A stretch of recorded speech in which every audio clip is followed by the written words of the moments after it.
إنه من سليمان وإنه بسم الله الرحمن الرحيم. بسم الله الرحمن الرحيم. الحمد لله والصلاة والسلام على رسول الله محمد بن عبد الله وعلى آله وصحبه ومن والاه. أما بعد، لا حول ولا قوة إلا بالله.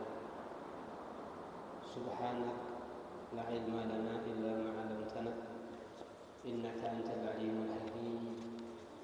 رب اشرح لي صدري ويسر لي أمري واحلل عقدة من لساني يفقهوا قولي واشرح لي صدري بجاه النبي والأصحاب والآل. Bismillahirrahmanirrahim. Masih meneruskan kajian kitab Arba'in Nawawi. Al-Hadis Rabi' Ashar. Kemarin sudah kita bahas sebagian. Dari Sayyidina Ali bin Mas'ud radhiyallahu anhu qala Rasulullah sallallahu alaihi wasallam la yahillu damu bi'in muslim illa bi ihdas salas as-sayyibu zani wa nafsu bin nafsi wa tariku li dinihi al-fariqu lil jamaah. Hadis yang nomor 14, riwayat dari Sayyidina Abdullah bin Mas'ud radhiyallahu anhu. Berkata beliau, qala Rasulullah sallallahu alaihi wasallam, Nabi bersabda, la yahillu, tidak menjadi halal, damun bi'in muslim, darahnya orang Islam, illa bi'ihda salas, kecuali dengan salah satu tiga. As-sayyid az-zani, seseorang yang pernah bernikah kemudian dia zina. Wa nafsu bin nafsi, nyawa dibayar dengan nyawa. Wa tarik li dinihi, dan yang meninggalkan agama, ay al-mufariqu lil jamaah, yakni yang memisah kepada jamaah. Yakni maksudnya orang yang meninggalkan agama atau murtad. Jadi dalam konsep Islam itu tidak dibenarkan terjadi pengaliran darah, membunuh, kecuali tiga tadi. Apa? As-sayyid az-zani, sudah pernah berumah tangga namun dia selingkuh sampai kepada perzinaan. Wa nafsu bin nafsi, nyawa dibayar dengan nyawa, atau murtad. Kalau tiga orang ini boleh dibunuh, dialirkan darahnya, cuman pelaksana secara total bukan masyarakat tapi pemerintah. Kemarin bagaimana sudah sedikit kita singgung tentang perzinaan. Ya Allah, zina ini penyebab daripada banyaknya kematian dan penyakit taun. Karena Nabi berkata dalam satu hadis, idza kasura az-zina kasura al-qatlu wa waqa'at taun. Kalau banyak sudah perzinaan, pasti akan merembet, akan banyak pembunuhan. Kalau sudah gitu akan merembet banyaknya penyakit taun. Taun itu wabah penyakit yang tidak bisa lagi diatasi. Ya, yang memendam mayat kewalahan saking banyaknya bergelimpangan. Penyebabnya apa? Zina. Ada lagi, idza kasura zina kasura mautun faj'ah. Kalau sudah banyak perzinaan akan banyak mati secara mendadak. Cuman dalam satu sisi mautul fuj'ah rahatul mu'min. Mati mendadak itu merupakan rohah, kenikmatan bagi orang mukmin. Lah penyebabnya apa? Dalam satu riwayat penyebabnya adalah banyaknya zina. Baik.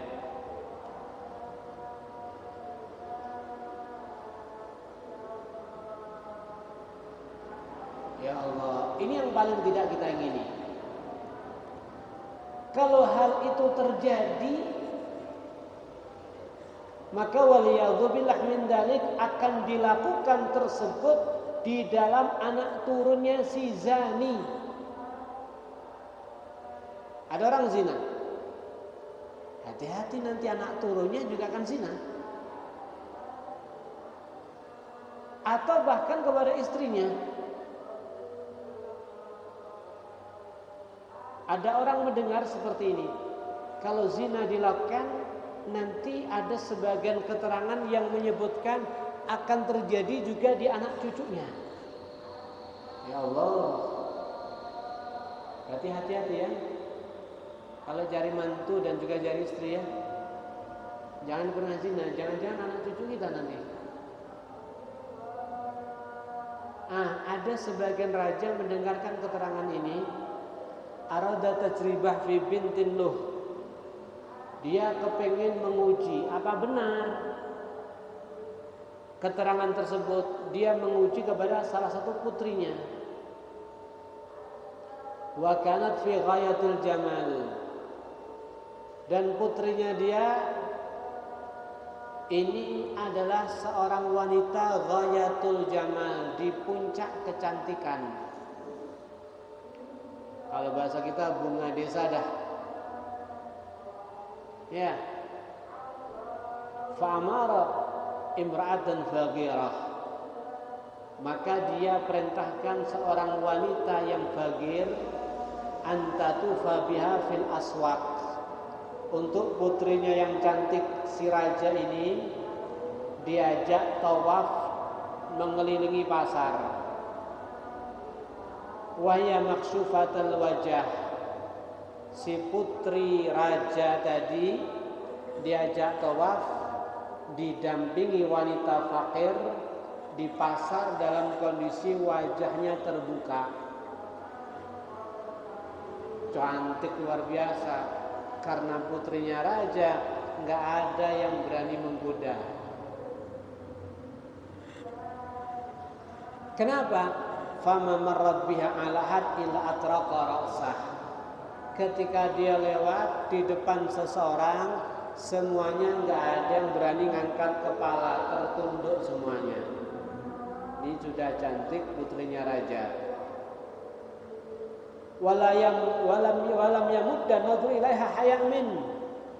Semuanya seperti nggak berani mandeng wajahnya yang begitu cantik sekali. Kenapa?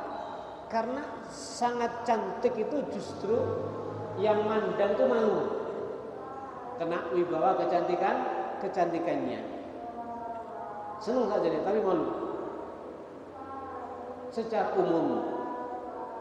Falamma raja'at, maka ketika tawaf di pasar dalam keadaan wajah terbuka, enggak ada yang berani menggoda, enggak ada yang berani memandang dan seterusnya, maka ketika putri cantik tersebut berangkat pulang dan sudah nyampe dekat dengan istana, tanpa diduga ada seorang lelaki tiba-tiba merangkul dan menciumnya.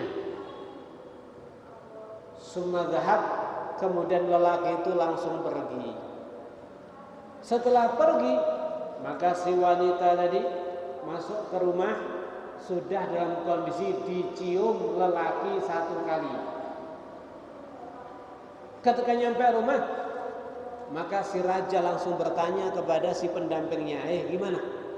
Anak saya keluar tawaf ke pasar, wajahnya terbuka, tentunya sangat mempesona sekali. Ada enggak yang berani menggoda? Tidak ada raja. Mandang aja gak berani di pasar. Tapi aneh, setelah dekat dengan istana, justru ada orang tiba-tiba memegang dan mencium. Iya, fasajada syukran lillah, maka si raja ini langsung sujud syukur kepada Allah Subhanahu wa taala seraya berkata, alhamdulillah ma waqa'a minni fi umri illa qublah wahidah limratin. Aku selama hidupku tidak pernah terjadi seperti itu kecuali sekali saya mencium perempuan dan itu dibalas oleh Allah, putriku dicium.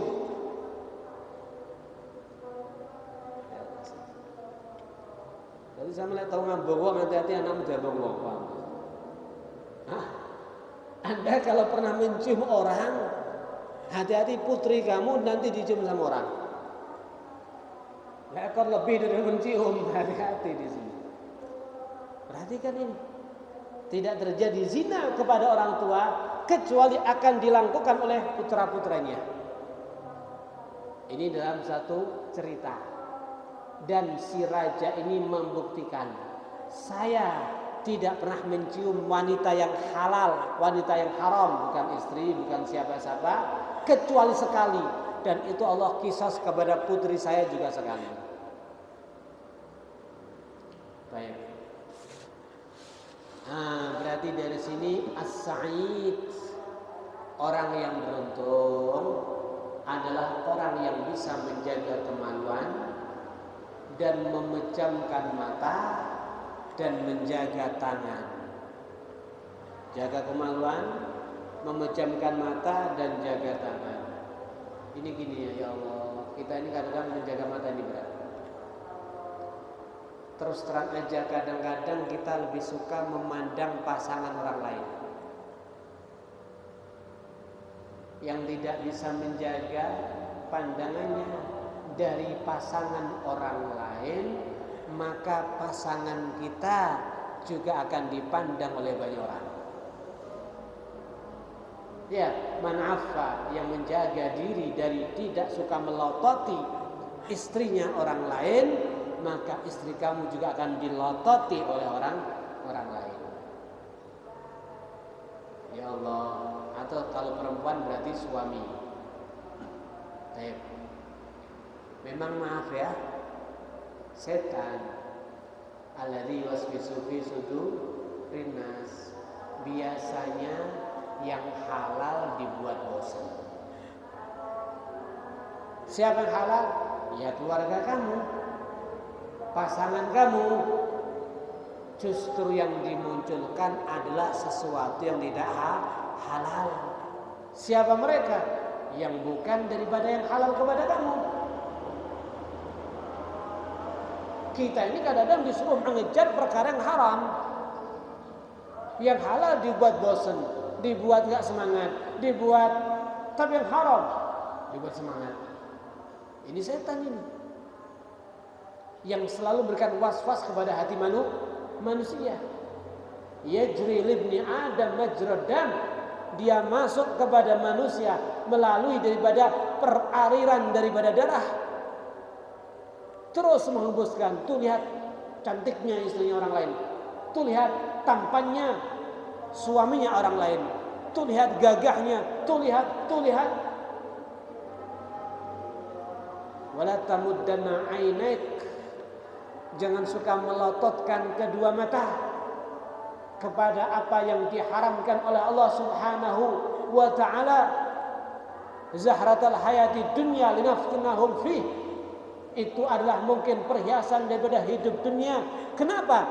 Kalau seperti itu kamu akan terfitnah, terjadi perselingkuhan, terjadi menggemari kepada yang bukan halal. Awal cuman curhat, kemudian dia menaruh perhatian, kemudian lama-lama menaruh hati, kemudian lama-lama mengadakan pertemuan, kemudian lama-lama mengambil kesempatan sampai terjerumus kepada perzinaan. Kalau dia sudah pernah berkeluarga kemudian berzina, namanya zina muhsan, hukumannya harus diranjam. Di zaman Nabi itu ada orang zina muhsan. Seorang wanita disebutkan dalam hadis Riyadhus Shalihin, dia datang kepada Nabi, ya Rasulullah, zanaitu, saya zina, akim alaiyal had, coba saya dihukum. Perhatikan, zina itu kesalahan kita kepada Allah.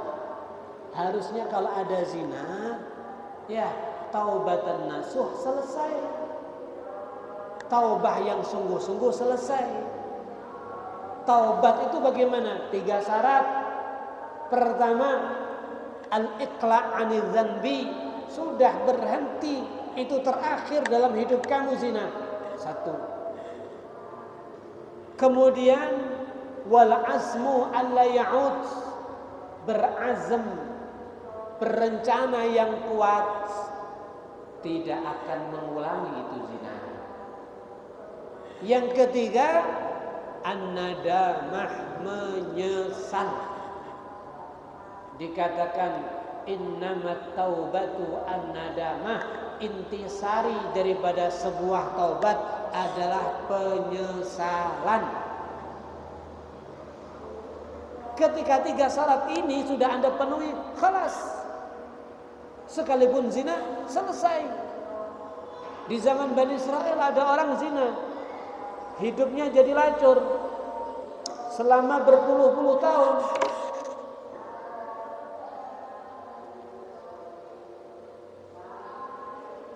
Tapi kemudian setelah dia taubat,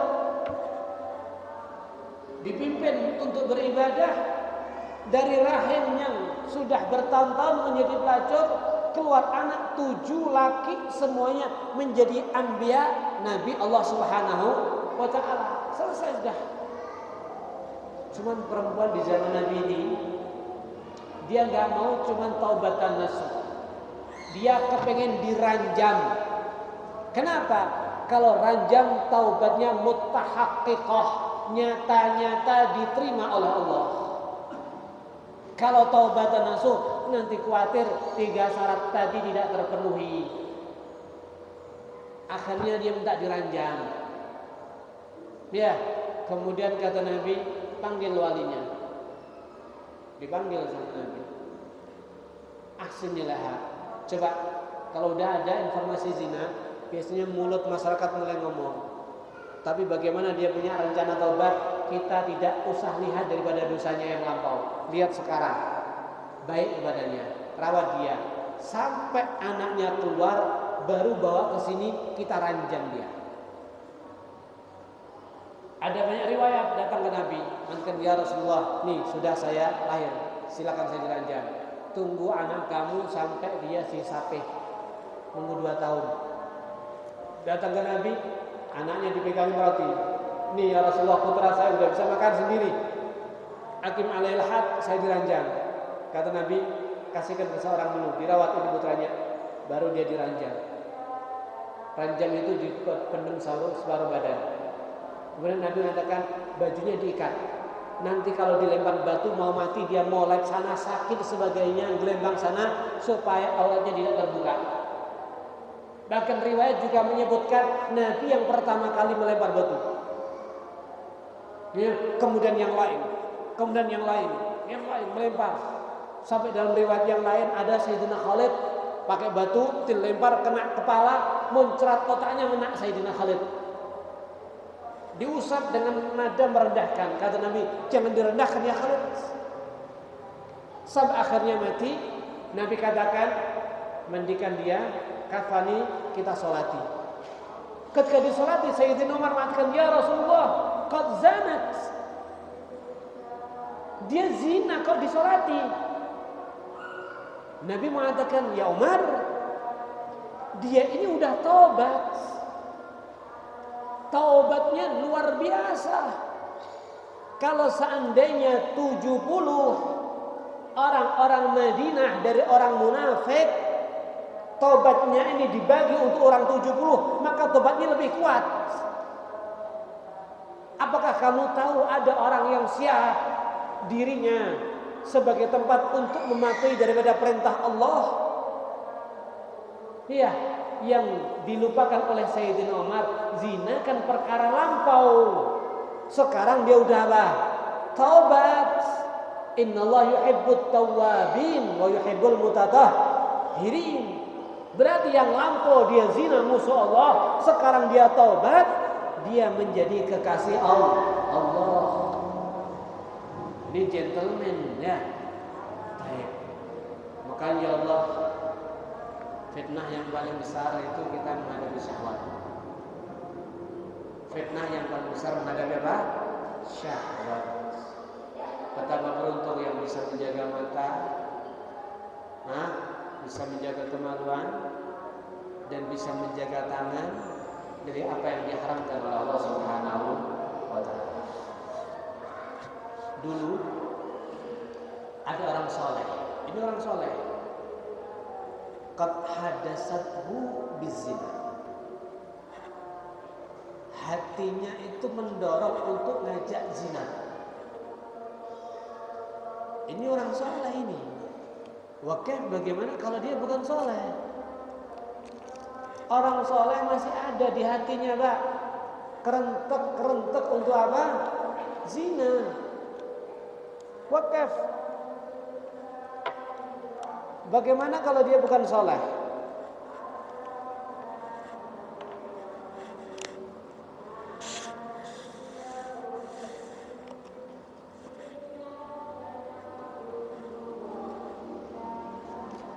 Bagaimana kalau dia bukan soleh? Maka di saat hatinya ngajak zina, kebetulan di sampingnya itu ada lilin. Lilin yang menyala. Kalau bahasa kita yang mungkin di matublik atau apa. Faqala nafsi.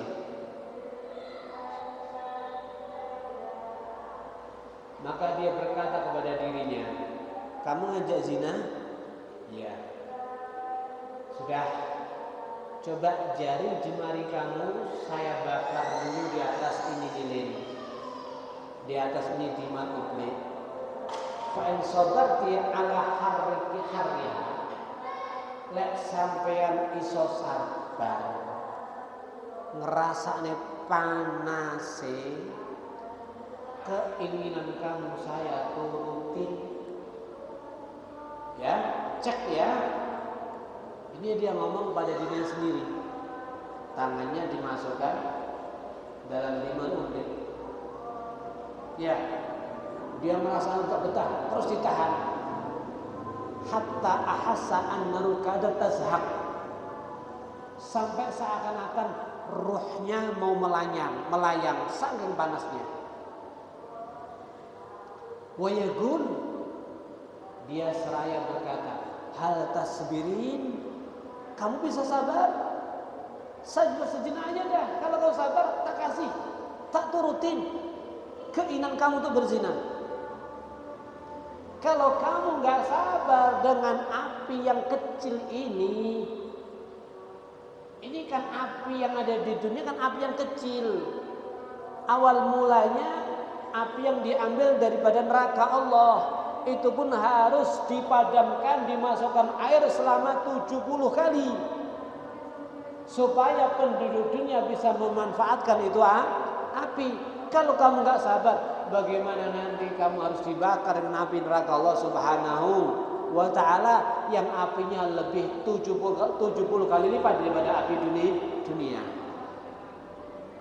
Maka dengan digitukan, ini hati orang soleh nggak berani coba-coba untuk ngajak maksiat, nggak berani coba-coba untuk mendesuskan, menghembuskan keinginan daripada zina. Ada satu cerita gini. Ada sebagian qadhi, jadi alim ulama di zaman Bani Israel, dia safar untuk bepergian untuk urusan haji. Maka karena haji perlu waktu berhari-hari, dia panggil adiknya, adik laki, kamu tolong jaga rumah ya, rumah saya kau jaga, ada istri, ada ini dan sebagainya. Oh ya, siap. Dia disuruh menjaga rumahnya yang meliputi ada keluarganya. Fadakhal ala yaum, maka adiknya tadi masuk ke rumah kakaknya yang pergi haji, menemui istrinya kakak tadi kelihatan cantik. Farawadah an nafsiha, maka dimatakan, Mbak, kakak ipar, maaf kakak nggak ada, ayo turutin saya. Diajak zina. Faqalat lahu, maka si wanita itu mengatakan kepada adik iparnya, ittaqillah wa la takhar akhak. Hati-hati, takut kepada Allah. Kalau kamu ngajak aku zina seperti ini, gimana saudara kamu, kakak kamu? Ya. Maka di saat keinginan adik ipar enggak dipenuhi, datang iblis menyerupai rupa seorang lelaki. Dan dia berkata kepada adik ipar tadi, "Wes wong wedok iki gak kerja zina, ya apa kita tuduh aja dah." Ya, kita tuduh aja dah. Wa aqim 'alaiha bayyinah bizina. Kita buat saksi palsu yang kita bayar supaya dia ngomong kalau dia sudah berbuat zina, baru nanti kita ranjam biar ngerasain dia.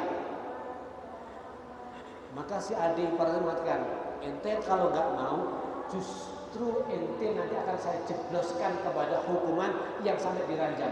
Saya akan atur itu semuanya. Tetap enggak, saya nggak mau. Ya sudah, if'al ma turid.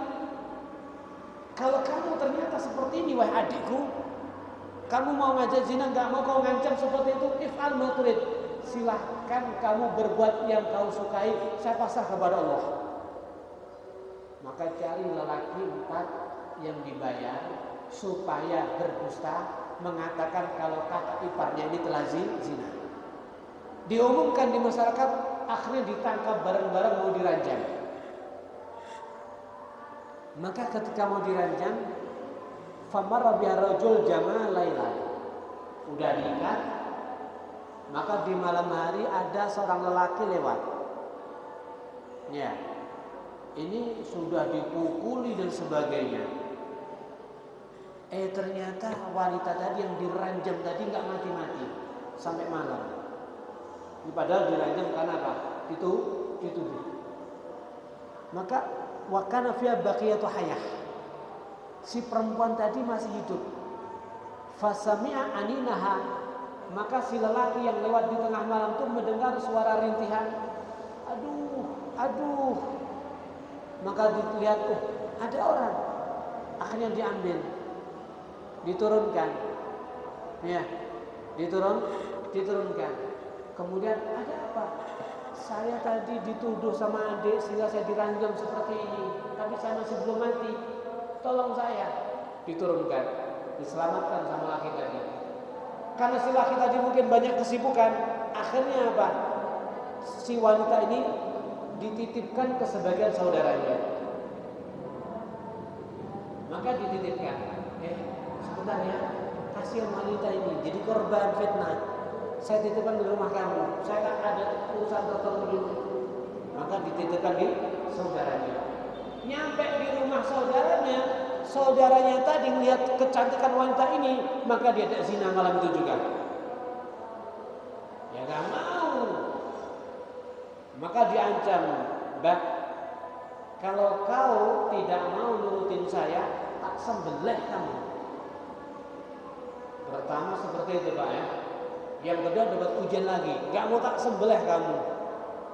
Maka akhirnya si temannya lelaki yang tampan tadi, yang belahnya keliru, kena anaknya saudara yang nitipin wanita tadi. Iya.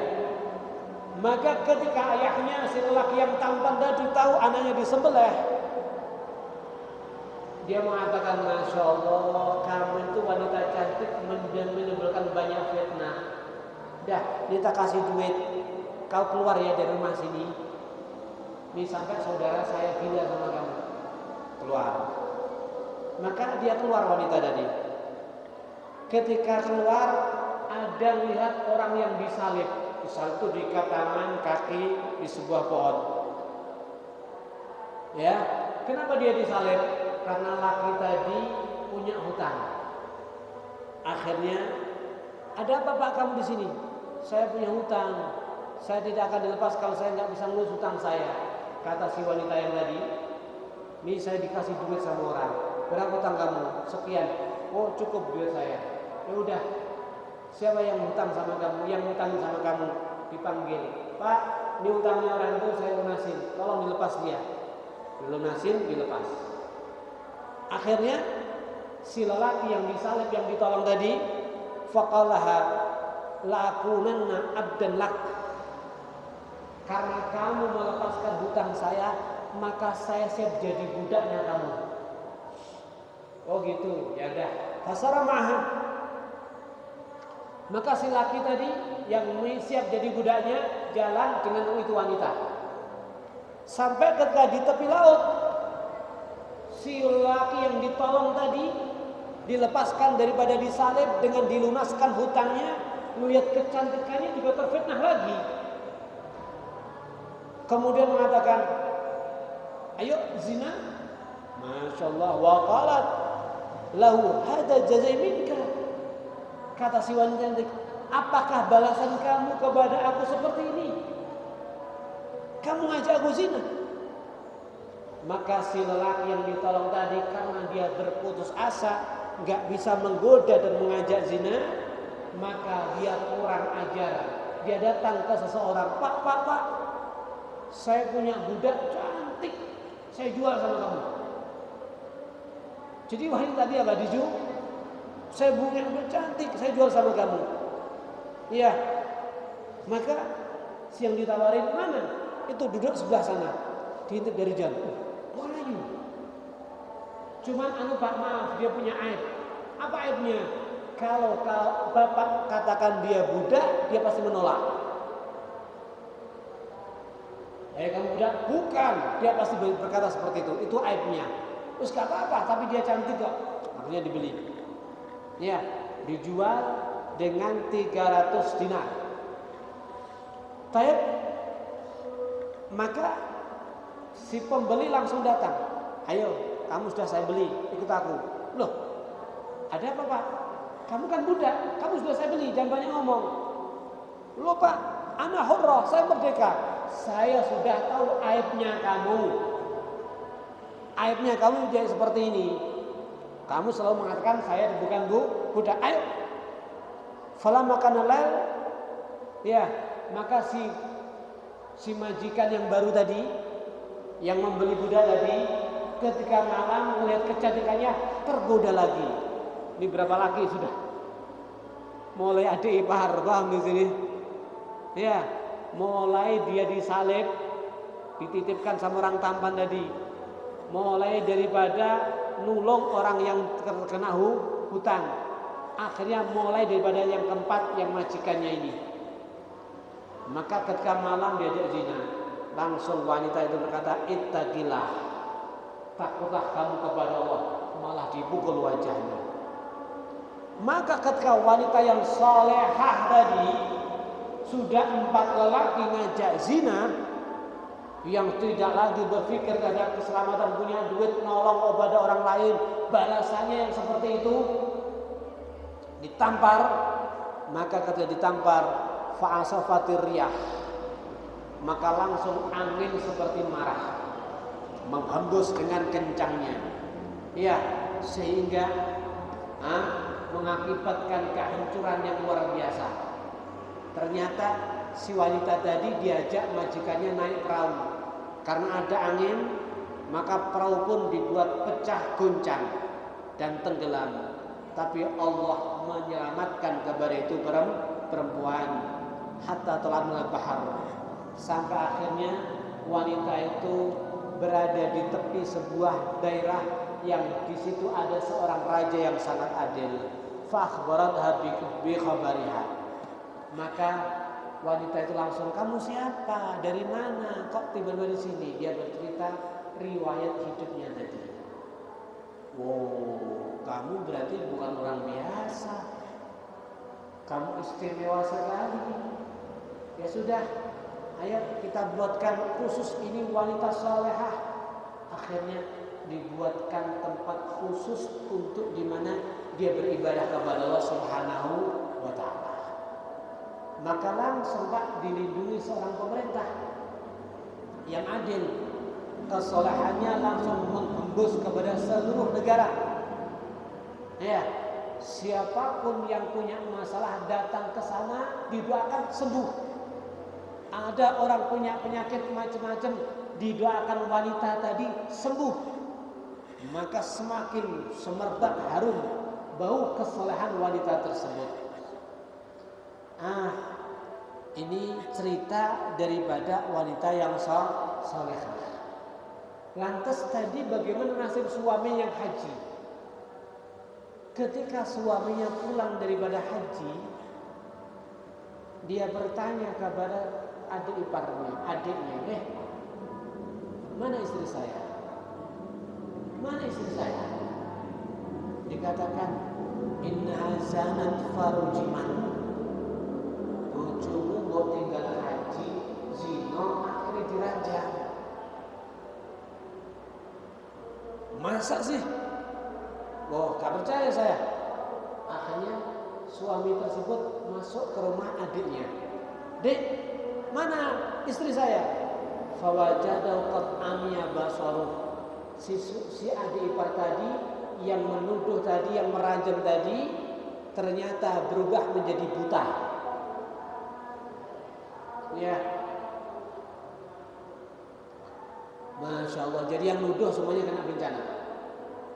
Maka, lemana ini adik saya? Khud akhad wa dhhab bihi lan wa tusalhah. Maka banyak orang mengatakan ini buta karena kualat sama istrinya kamu. Dan sekarang dia ada di satu daerah yang doanya mustajab. Ayo nih adiknya kamu dibawa ke sana, minta doa ke sana. Maka ketika berangkat ke sana, ya, ini para saksi-saksi yang palsu tadi juga ikut. Saya juga merasa salah. Saya menyaksikan kedustaan. Saya mengatakan dia zina padahal enggak. Maka jalan.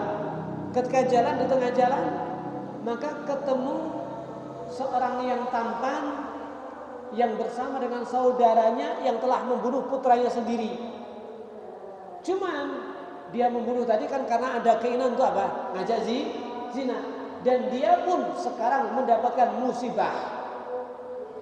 Kemudian jalan lagi, ketemu ada seorang pemuda yang buta lagi. Ini pemuda yang nomor 3, yang disalib tadi karena duit, karena hutang tadi. Dilunasi, justru nggak terima kasih, malah menjual yang melunasi. Akhirnya jalan lagi, ketemu kepada si pembeli yang ngajak zina yang keempat tadi, yang telah dilempar oleh ombak, dan semuanya dalam keadaan balak yang begitu besar. Keempat orang tadi bareng-bareng datang mencari doa dan minta maaf kepada wanita yang salehah tadi. Sampai mereka ketemu kepada wanita tadi dan minta doa, waqallahum. Maka si wanita tadi mengatakan, wanita saleh tadi, tak dumani sarate kamu akui dulu dosa-dosa kamu. Man i'tarafa bi dzanbi da'autu lahu. Siapa yang mengakui daripada dosanya, tak dungakni. Maka adik iparnya tadi mengatakan, saya manu, kan ada kakak saya. Ya. Maka kakaknya mengatakan, labak sa'alek. Wes sampean ngomong adik, apa to salahmu kok sampai buta iki? Maka adik itu mengatakan, iya mas, maafkan saya ngajak istrinya Mas untuk zina.